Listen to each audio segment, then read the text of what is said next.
Hello students, good morning, good afternoon, good evening to all of you. कैसे आप सब? खूब बहुत अच्छे होंगे। मैं बताता हूँ, मैं भी बहुत अच्छा हूँ। तो लास्ट क्लास में हमने four feature of shares topic को स्टार्ट किया था। बहुत ही इजीएस्ट और प्रैक्टिकल वे में समझा था और उसके क्वेश्चंस भी करे थे। आज हम रीइश्यू ऑफ शेयर्स को समझेंगे, वैसे ही बहुत ही प्रैक्टिकल वे में, और उसके कुछ क्वेश्चंस को करेंगे। राइट, तो स्टार्ट करते हैं reissue of shares. Reissue of share को करने से पहले हम थोड़ा सा फोर फीचर को रिवाइज कर लेते हैं। रिवाइज कैसे करेंगे? हमारे सेम एग्जांपल के साथ कि एक स्पोर्ट्स क्लब है। इस स्पोर्ट्स क्लब की एक मेंबरशिप है जो कि 1,00,000 रुपीज की है। कितने की है सर? 1,00,000 रुपीज की एक मेंबरशिप है। और इस मेंबरशिप को मिस्टर एक्स ने लिया है। और ये जो मेंबरशिप के 1,00,000 रुपीज है, मिस्टर एक्स को 4 इंस्टॉलमेंट्स में पे करने हैं। कितने इंस्टॉलमेंट्स में पे करने हैं सर? 4 इंस्टॉलमेंट्स में पे करने हैं। पहली जो इंस्टॉलमेंट है सर, वो 30,000 रुपीज की है। सर दूसरी जो इंस्टॉलमेंट है वो है 20,000 रुपीज की। तीसरी जो इंस्टॉलमेंट है ये है 25,000 रुपीज की। एंड जो फोर्थ वाली इंस्टॉलमेंट है वो भी है 25,000 रुपीज की। एक स्पोर्ट्स क्लब की मेंबरशिप है 1,00,000 रुपए की, और इस 1,00,000 रुपए को मिस्टर एक्स ने 4 इंस्टॉलमेंट में पे करना है। पहली इंस्टॉलमेंट 30, दूसरी 20, 25, 25। राइट, अब इसके बाद कंपनी ने क्या किया? कंपनी ने पहली मेंबरशिप की इंस्टॉलमेंट मांगी। राइट, मिस्टर एक्स ने पहली इंस्टॉलमेंट पे कर दी, दूसरी मांगी, दूसरी पे कर दी, तीसरी मांगी सर, तीसरी भी पे कर दी। बट जब कंपनी ने चौथी इंस्टॉलमेंट मांगी ना, तो मिस्टर एक्स ने वो इंस्टॉलमेंट पे नहीं करी। तो कंपनी ने क्या किया? 14 डेज का नोटिस सर्व करा। 14 डेज का नोटिस सर्व करा। अगर 14 दिन के अंदर मिस्टर एक्स ये अपनी फोर्थ इंस्टॉलमेंट पे नहीं कर पाते तो इनकी जो मेंबरशिप है वो फॉरफिट हो जाएगी।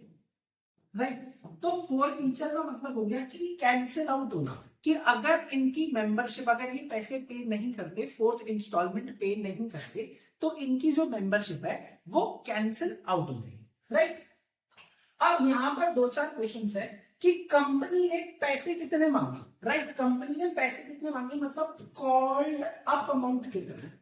कॉल्ड अप अमाउंट कितना है सर? इस केस में कंपनी ने चारों इंस्टॉलमेंट्स मांगी, तो कहना है इसे जो कॉल्ड अप अमाउंट है सर वो 1,00,000 है। एब्सोल्युटली करेक्ट सर, 1,00,000 रुपए कॉल्ड अप अमाउंट है। अब इसमें से मिस्टर एक्स ने पे कितना करा है सर? पहली इंस्टॉलमेंट पे कर दी, दूसरी भी पे कर दी सर, तीसरी भी पे कर दी, बट चौथी पे नहीं करी। तो पेड अप अमाउंट का मतलब जितना मिस्टर एक्स ने पे कर दिया सर, 3 इंस्टॉलमेंट पे कर दी, जिसका टोटल है 75,000 रुपीज। राइट, अब उसके बाद अनपेड अमाउंट कितना है सर? अनपेड अमाउंट कितना है सर? अनपेड अमाउंट है लास्ट इंस्टॉलमेंट 25,000 की पे नहीं है। राइट, अब क्वेश्चन ये है कि ये जो मिस्टर एक्स 75,000 रुपीज पे कर चुके हैं, जो मिस्टर एक्स 75,000 रुपीज पे कर चुके हैं, क्या ये इन्हें वापस मिलेंगे? The answer is absolutely not, नहीं मिलेंगे। क्यों? क्योंकि ये तो क्या करती है, इस अमाउंट को अपना गेन दिखाती है। राइट, जो ये स्पोर्ट्स क्लब है इसका क्या नाम से 75,000 रुपीज का गेन हो गया और मेंबरशिप भी वापस आ गई। राइट, अब इसको हम एग्जाम्पल को हम थोड़ा सा बुकिश लैंग्वेज में बोल देते हैं। वो कैसे कि एक शेयर थे जिसकी फेस वैल्यू थी 1,00,000 रुपीज। एप्लीकेशन पे जो अमाउंट था वो था 30,000। अलॉटमेंट पे जो अमाउंट था सर वो था 20। फर्स्ट कॉल पे जो अमाउंट था सर वो था 25। और सर जो फाइनल कॉल पे अमाउंट था वो था 25,000। शेयर होल्डर ने क्या किया? फर्स्ट कॉल पे कर दी, एप्लीकेशन पे कर दी, अलॉटमेंट पे कर दी, फर्स्ट कॉल पे कर दी, बट फाइनल कॉल पे नहीं करी। फाइनल कॉल पे ना करने के बाद कंपनी ने 14 डेज का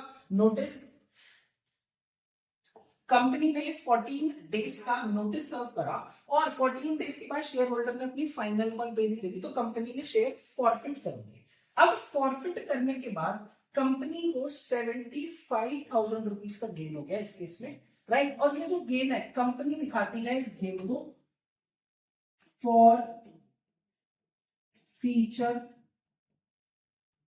अकाउंट में, राइट। कहां दिखाती है? फॉर फीचर अकाउंट में। इसे आप शेयर फॉर फीचर बोल लो या फॉरफिटेड शेयर्स अकाउंट बोल लो, एक ही बात है, राइट। अब इसके बाद जो जर्नल एंट्री बनती है, इसके बाद जो जर्नल एंट्री बनती है वो ये बनती है share capital account debited, share capital account debited to share forfeited account, share forfeited account to share calls in areas। Share capital account जो डेबिट होता है वो होता है कॉल्ड अप वैल्यू से। कौन सी वैल्यू से होता है सर? कॉल्ड अप वैल्यू से डेबिट होता है, राइट। और फॉरफिटेड में जितना शेयर होल्डर अमाउंट पे कर चुका होता है, which means paid up amount, paid up amount से क्रेडिट होता है। और कॉल से मेरी होता है अनपेड अमाउंट से, अनपेड अमाउंट से, राइट। यही था जो हमने लास्ट क्लास में पढ़ा था, राइट। अब इसके बाद हमने क्या करना है? हमने री इशू ऑफ शेयर्स को समझना है। री इशू ऑफ शेयर्स को यहीं से हम कंटिन्यू करेंगे, इसी स्टोरी से कंटिन्यू करेंगे, ठीक है। इस स्टोरी में लास्ट क्या था? लास्ट ये था कि कंपनी को गेन हो गया, कितने का सर? 75,000 रुपीज का गेन हुआ, राइट। कंपनी को गेन हुआ 75,000 रुपीज का, और इस गेन को कंपनी ने दिखाया फॉरफिटेड शेयर्स अकाउंट के अंदर। कहां दिखाया सर? फॉरफिटेड शेयर्स अकाउंट के अंदर दिखाया। अब कंपनी क्या करेगी? इस मेंबरशिप को, मैं मेंबरशिप वाले एग्जांपल को ही अगेन कंटिन्यू कर रहा हूं, इस मेंबरशिप को री इशू कर देगी। क्या कर देगी सर? री इशू कर देगी सर, इसी मेंबरशिप को री इशू कर देगी। अगेन यहां पे मेरा फिर से आपसे क्वेश्चन है, जब कंपनी री इशू करने जा रही है, ये मेंबरशिप एक्चुअल में थी कितने की? मेंबरशिप सर एक्चुअल में थी, एक्चुअल में ये मेंबरशिप थी 1 लाख रुपीज की। कितने की थी सर? 1 लाख रुपए की ये एक्चुअल में मेंबरशिप थी। अब अगर कंपनी इस मेंबरशिप को री इशू करती है, कंपनी इस मेंबरशिप को री इशू करती है, मान लेते हैं 60,000 रुपीज में, राइट। तो अब इसका ट्रीटमेंट क्या होगा सर? जब कंपनी ने इस मेंबरशिप को फॉरफिट किया था, इस मेंबरशिप पे गेन था 75,000 रुपीज का। अब कंपनी क्या कर रही है? इस मेंबरशिप को री इशू कर रही है, और री इशू के टाइम पे 1 लाख रुपीज वाली मेंबरशिप कंपनी ने 60,000 में री इशू करी।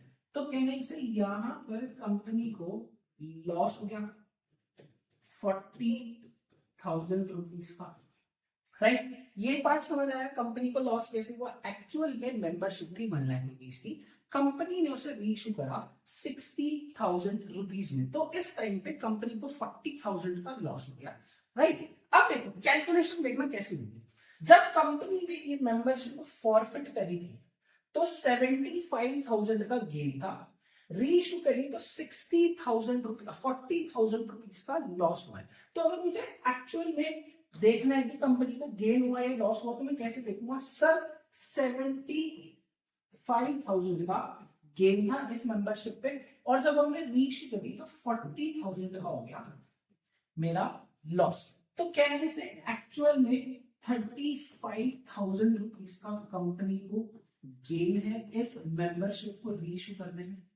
एब्सोल्युटली सर, 75,000 का पहले फायदा था, अब 40,000 का नुकसान हो गया, तो 35,000 रुपए का फायदा हो गया, क्लियर हो गया।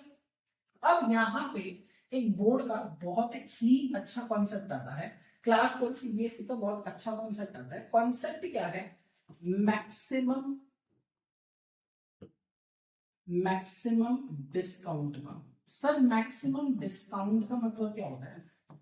मैक्सिमम डिस्काउंट का मतलब ये होता है कि कंपनी ने जब जो शेयर जो शेयर फॉरफिट करे थे, कंपनी ने जो शेयर फॉरफिट करे थे, उस फॉरफिटेड शेयर को कंपनी जब री इश्यू कर रही है, क्या कर रही है कंपनी जब री इश्यू कर रही है, तो री इश्यू के टाइम पे कंपनी उस शेयर्स पे कितना मैक्सिमम डिस्काउंट दे सकती है। हम अपने वाला केस देखते हैं। हमारे केस में क्या था,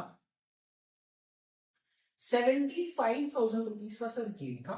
75,000 के बाद कंपनी ने वही शेयर 60,000 में रीइश्यू करे, तो रीइश्यू करने के बाद 35,000 रुपीज का गेन हो गया था। अगर ये कंपनी 60,000 की जगह 40,000 में शेयर्स को रीइश्यू करती, ठीक है, तो यहां पर लॉस आ जाता 60 और गेन था 75। तो इस टाइम पे भी 15,000 रुपीज का गेन हो रहा है। मैक्सिमम डिस्काउंट का मतलब ये है रीइश्यू पे आप कितना डिस्काउंट दे सकते हो सो दैट कंपनी को ना ही प्रॉफिट हो और ना ही लॉस हो, राइट।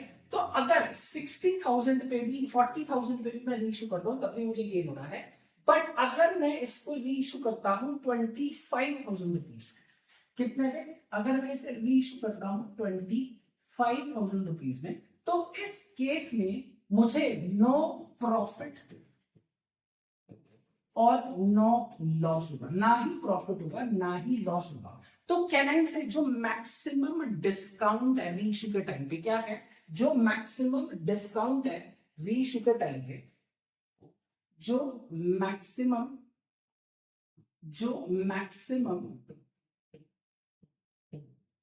डिस्काउंट है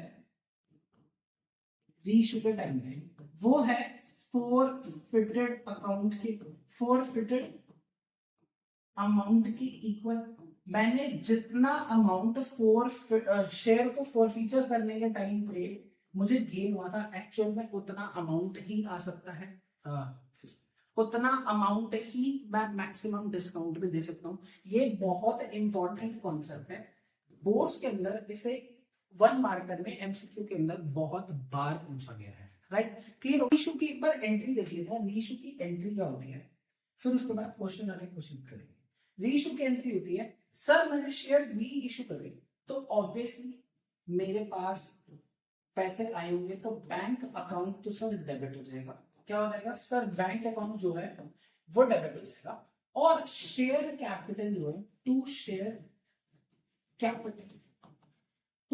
कैपिटल अकाउंट जो है ये क्रेडिट होगा। ये फेस वैल्यू से क्रेडिट होगा, फेस वैल्यू से क्रेडिट होगा, या फुल्ली पेड अप वैल्यू से, फुल्ली पेड अप या कॉल्ड अप वैल्यू से, फुल्ली पेड अप या कॉल्ड अप वैल्यू से क्रेडिट होगा। और अगर कुछ डिफरेंस आता है वो आ जाएगा शेयर फॉरफिटेड अकाउंट में। डिफरेंस मतलब जब भी मैं शेयर रीइश्यू करता हूं, अगर लॉस पे रीइश्यू कर रहा हूं तो शेयर फॉरफिटेड अकाउंट डेबिट हो जाएगा, और अगर लॉस की बजाय मैं उसे प्रीमियम पे इश्यू कर रहा हूं तो ऑब्वियसली सिक्योरिटी प्रीमियम ही आएगा, राइट। एक बार क्वेश्चन करके, अच्छा इसके बाद एक एंट्री और होती है। इसके बाद क्या होता है, जो भी हमें शेयर को फॉरफिट और रीइश्यू करने पे फाइनल प्रॉफिट बचता है वो हम फॉरफिटेड अकाउंट से, शेयर फॉरफिटेड अकाउंट में उससे कैपिटल रिजर्व में ट्रांसफर करते हैं। कहां ट्रांसफर करते हैं, कैपिटल रिजर्व में। तो ये कॉन्सेप्ट है मेरा री इश्यू का। अब इसके क्वेश्चंस करते हैं और क्वेश्चंस में देखते हैं ये वाला जो कॉन्सेप्ट है ये कैसे क्वेश्चंस के अंदर अप्लाई है, राइट। स्टार्ट करते हैं। सबसे पहला क्वेश्चन है, Alpha Limited forfeited 900 equity shares of 100 each for the non-payment of allotment। देखो एक प्रॉब्लम और क्या होती है बच्चों के साथ, बच्चे कहते हैं सर क्वेश्चन ना बार बार पढ़ना पड़ रहा है। क्या करना पड़ रहा है, क्वेश्चन को ना बार बार पढ़ना पड़ रहा है, जिसकी वजह से टाइम बहुत लग रहा है क्वेश्चन को करने के लिए। तो आप क्या कर सकते हो, जो क्वेश्चन है आप जो क्वेश्चन रीड कर रहे हो उसकी शॉर्ट में समरी बना लो यहाँ पे। वो कैसे बनेगी देखते। Alpha limited forfeited 900 equity share. Forfeit कितना हुआ है सर, 900 इक्विटी शेयर्स फॉरफिट हो गए। कितने का एक शेयर था सर, 100 रुपीज का एक शेयर था। For the non payment of allotment money, allotment money पे नहीं करी। क्या पे नहीं करा, सर अलॉटमेंट मनी पे नहीं करी, कितने की है सर अलॉटमेंट? 30 रुपीज की है and the first call of 20 पर शेयर। फर्स्ट कॉल 20 रुपीज की भी पे नहीं करी। The second and final call of 25 per share has not been made. Sir 25 rupees की जो है वो फाइनल कॉल मांगी ही नहीं, 25 रुपीज की फाइनल कॉल मांगी ही नहीं। तो इस केस में जो मेरी कॉल्ड अप वैल्यू हो गई वो 75 हो गई। कॉल्ड अप मतलब क्या होता था? कंपनी ने जितने पैसे मांगे। इस केस में कंपनी ने फाइनल कॉल नहीं मांगी। तो कहने से अगर 100 में से 25 रुपए की फाइनल कॉल नहीं मांगी तो 75 रुपीज मांगे हैं, तो कॉल्ड अप वैल्यू हुई 75। क्वेश्चन आगे बढ़ते हैं। The forfeited shares were reissued at the rate ₹90 per share, 75 paid. ठीक है, अब रीइश्यू कितने हुए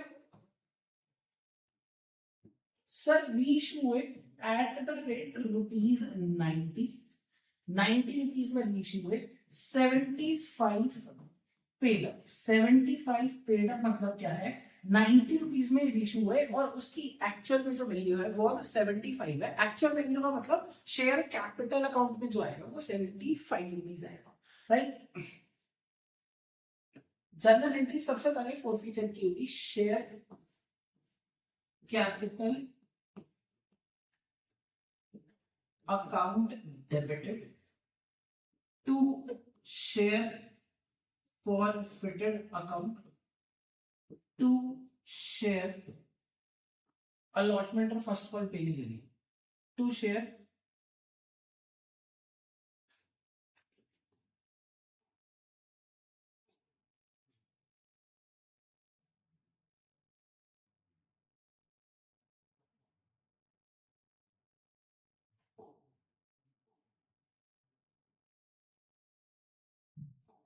to share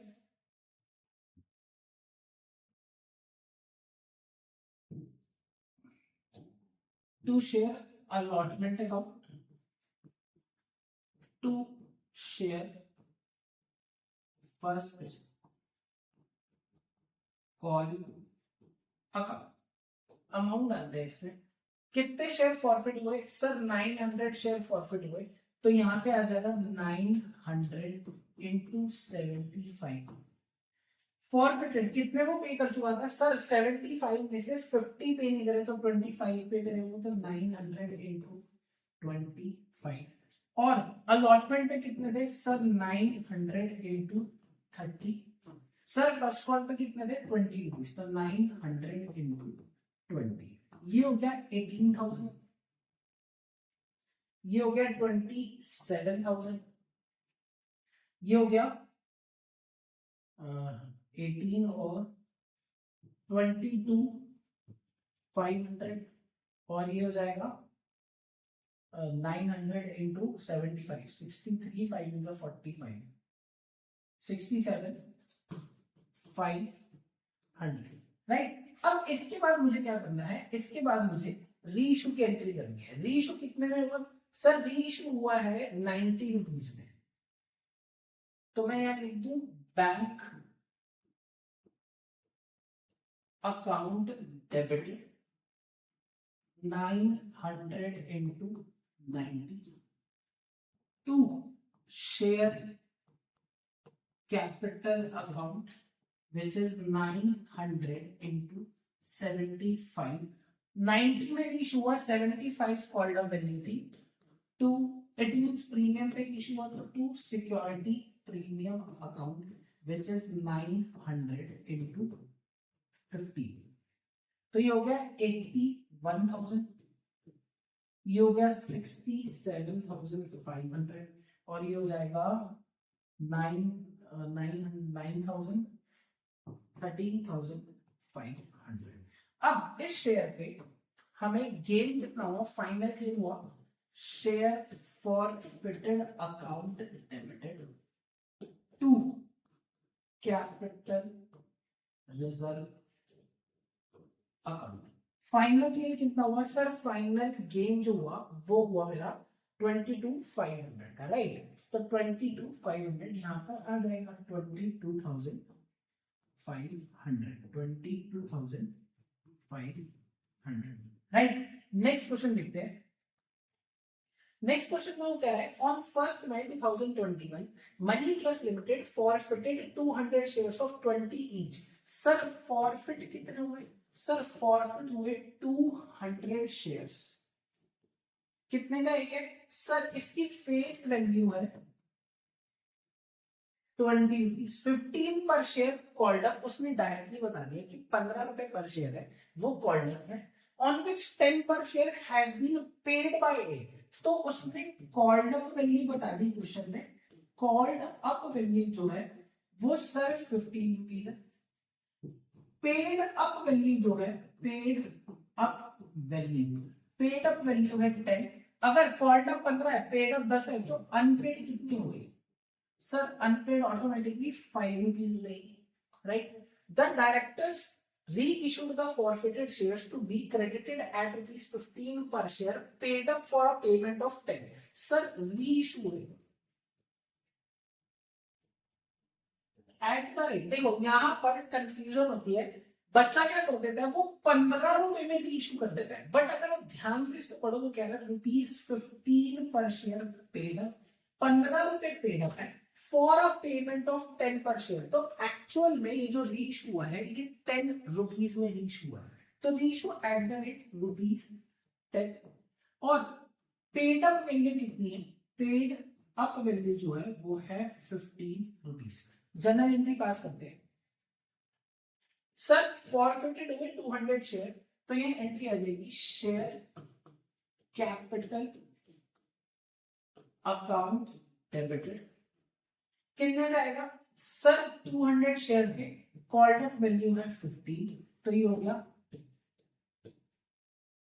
30,000 to share forfeited account. Forfeited में वो आता है जो शेयर होल्डर पे कर चुका है, विच इज 10 रुपीज, तो ये हो जाएगा 200 इंटू 10 विच comes out eight 20,000। Sorry 200 into 10 ये हो जाएगा 2000, और यहां पर जो है ये हो जाएगा 3000, right.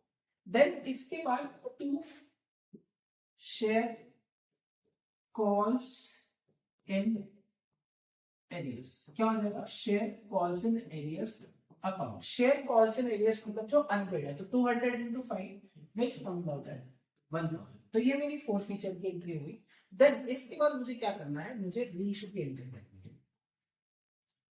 Bank account debited. Sir reissue कितने में हुए? सर 200 शेयर्स रीइश्यू हुए इनटू सर 10 रुपीज में रीइश्यू हुए to share capital account. Sir 200 का शेयर था, पेड अप वैल्यू थी 15, तो यहां पर लॉस कितने का होगा? शेयर फॉरफिटेड अकाउंट डेबिटेड विच कम्स आउट एट 200 इंटू 5, तो ये आ गया 2000, ये आ गया 1000, और ये आ गया 3000, राइट। अब यहां पे 4 फीचर के टाइम पे ये जो मैंने क्रेडिट किया है 4 फीचर, ये है मेरा एक्चुअल में गेन, राइट। और ये जो मैंने डेबिट करा है 1000, ये है मेरा लॉस, राइट।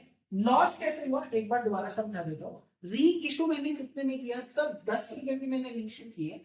एक्चुअल में ये था कितने का? सर 15 रुपए का था। 15 वाली चीज अगर मैं 10 में री इशू करता हूँ तो 5 रुपए का नुकसान होता है, और 200 शेयर थे तो 200 into 5 which comes out at 1000, right. और 4 फीचर के टाइम पे मैंने 200 शेयर में 10 रुपीज मेरे पास आ गए थे, जो कि नॉन रिफंडेबल है, जो कि कंपनी वापस नहीं करेगी, तो ये कंपनी का गेन हो गया।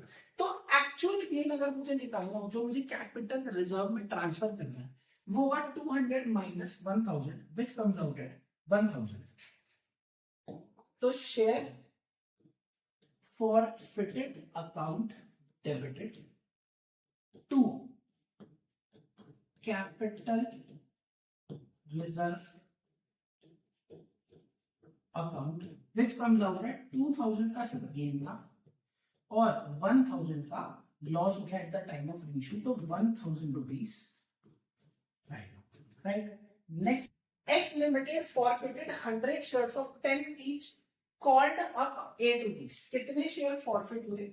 सर फॉरफिट हुए 100 शेयर्स, 100 शेयर्स सर फॉरफिट हुए हैं, कितने गए सर, फेस वैल्यू है 10 रुपीज, और कॉल्ड अप कितने, या क्वेश्चन में क्लियर कट लिखा है कॉल्ड अप है 8 rupees, issued at a premium of 2 पर शेयर, सर 2 रुपए का प्रीमियम भी इशूड है, राइट। अगेन रिवाइज करा देता हूं, अगर प्रीमियम पेड होता है तो हम उसे इग्नोर करते हैं फुल फीचर की एंट्री में, और अगर अनपेड होगा तो हम उसे इंक्लूड करेंगे और सिक्योरिटी प्रीमियम डेबिट हो जाएगा, राइट। क्वेश्चन आगे बढ़ते हैं। Premium of 2 per share on which he had paid application money of 5 per share, sir application पे कर दी, एप्लीकेशन पे कर दी 5 रुपीज की, the allotment money of 5 per share including premium was unpaid, sir allotment थी 5 rupees की जिसमें premium included है, तो 3 + 2, तो प्रीमियम अलॉटिंग जो है वो अनपेड है, right. Out of these 70 shares were reissued to Sanjay as ₹8 called up at 7 per share, right? Forfeit हुए 100 shares, allotment हमने पे नहीं करी, रीइश्यू हुए, रीइश्यू कितने में हुए सर 70 शेयर्स रीइश्यू हुए हैं, कितने रीइश्यू हुए सर 70 शेयर्स रीइश्यू हुए हैं to Sanjay as 8 called up at 7 per share, कितने में हुए सर 7 रुपीज में हुआ, और कॉल्ड अप अमाउंट कितना है वो है 8 रुपीज का, राइट। यही क्वेश्चन कह रहा है, आओ जनरल एंट्री बनाए इसकी। फॉरफिट हुए 100 शेयर्स, तो एंट्री मिलेगी share capital account debited, 100 shares forfeit हुए, कॉल्ड अप थी 8 रुपीज, तो which comes out at 800।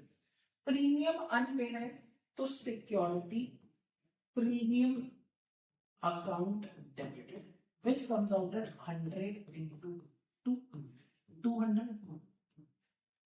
2 share forfeited account, which comes out at 100 into 5, 500. Then इसके बाद 2 share allotment account, which comes out at 100 into 5, again 500 rupees.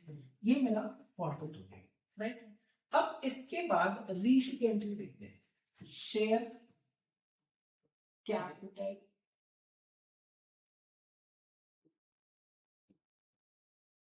Bank account debited, अच्छा यहां पर reissue हुए 70 shares, right. 70 shares जो मेरे reissue हुए हैं वो हुए हैं 7 रुपीज में, तो 70 into 7, 490 rupees. 2 share capital account, 70 into 8, which is 560, and share forfeited account debited 70, right। इसके बाद अमाउंट जो ट्रांसफर हुआ share forfeited account debited to capital reserve account. अब ये वाली एंट्री को ध्यान से समझना, यहां पर जो अमाउंट आएगा वो ध्यान से समझना, ठीक है। बच्चे क्या करते हैं, बच्चे सिंपली, स्टूडेंट्स जो है वो सिंपली क्या करते हैं, यहां पर देखते हैं सर ये गेन हो गया, ये गेन हो गया सर जैसे आपने बताया था, और ये वाला जो अमाउंट है सर ये लॉस हो गया, और बच्चे क्या करेंगे 500 में से 70 को लेस करेंगे और यहाँ पे 430 डालेंगे, ठीक है। गंदी कोई नहीं सर, 430 रुपए आ गए कैपिटल रिजर्व में अकाउंट, ठीक है। दिस इज क्लियरली रॉन्ग, ये गलत क्यों है ध्यान से समझना इसको। सर यहाँ पर जो मैंने शेयर फॉरफिट करे हैं, यहाँ पर मैंने 100 शेयर फॉरफिट करे हैं, और यहाँ पर जो गेन है ना ये 500 रुपीज, सर ये 100 शेयर का गेन है। और अगर मैंने रीइश्यू को देखूं तो रीइश्यू में मैंने 70 शेयर जो है वो रीइश्यू कर रखे, राइट। अगर मुझे एक्चुअल में गेन निकालना है तो मुझे 70 शेयर का निकालना पड़ेगा, सॉरी अगर मुझे एक्चुअल में अमाउंट निकालना है कि कैपिटल रिजर्व में कितना ट्रांसफर हो रहा है तो मुझे 70 शेयर का ही निकालना पड़ेगा, जस्ट बिकॉज 70 रीइश्यू है, राइट, ठीक है। तो मैं ये कैसे निकालूंगा, सिंपल है, 500 जो है, 500 जो है ये गेन है कितने शेयर्स का, 100 शेयर्स का, राइट। अगर मैं 500 को 100 से डिवाइड करता हूं तो मेरे पास एक शेयर का गेन आ जाएगा, राइट। मुझे 70 का निकालना है तो 70 से मैं मल्टीप्लाई कर देता हूं, तो कहने से 350 जो अमाउंट है वो एक्चुअली में गेन है 70 शेयर्स का, राइट। अब 70 शेयर्स के गेन आ गया मेरे पास 350, 70 शेयर का मेरे पास गेन आ गया 350, और 70 शेयर का गेन है 350 और 70 शेयर का लॉस है 70 रुपीज, तो 280 जो अमाउंट है वो ट्रांसफर हो जाएगा कैपिटल रिजर्व में। यहां पर ध्यान रखना, बहुत सारे बच्चे यहां पर गलती करते हैं, वो सिंपल बिना देखे ही फोरफीचर के एंट्री में से फोरफिटेड शेयर्स का अमाउंट उठाते हैं और रीइश्यू सब माइनस कर देते हैं।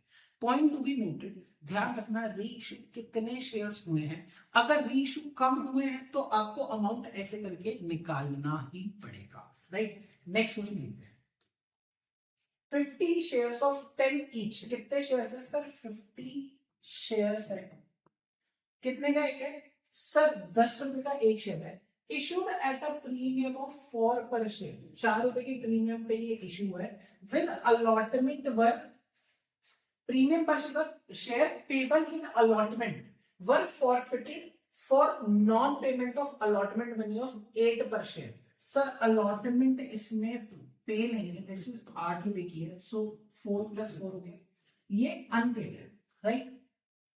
The first and final call of 4 पर share was not made, final call जो है वो 4 रुपए की अभी तक कंपनी ने मांगी ही नहीं, तो कहना से इस केस में जो मेरी कॉल्ड अप वैल्यू हो गई, क्या हो गई सर, मेरी जो कॉल्ड अप वैल्यू हो गई वो हो गई 10 रुपए का शेयर था, 4 + 4 8, तो एप्लीकेशन पे सॉरी 4 + 2 6 हो गई मेरी कॉल्ड अप वैल्यू, और पेड अप वैल्यू कितनी हो गई सर, अगर फाइनल कॉल 4 रुपए की है, अलॉटमेंट 8 रुपए की है, जिसमें से 4 रुपए प्रीमियम दे दो, 4 + 4 10 - 8 which is 2, तो paid up value which is my application money is 2, right.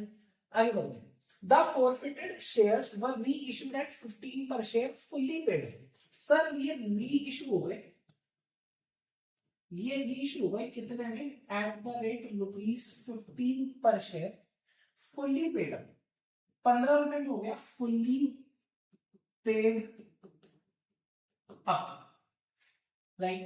Pass to journal entry in the books of X limited for the above, तो ये दो क्वेश्चन साथ में आ गए, क्वेश्चन हमारा सिर्फ यही बना है, राइट।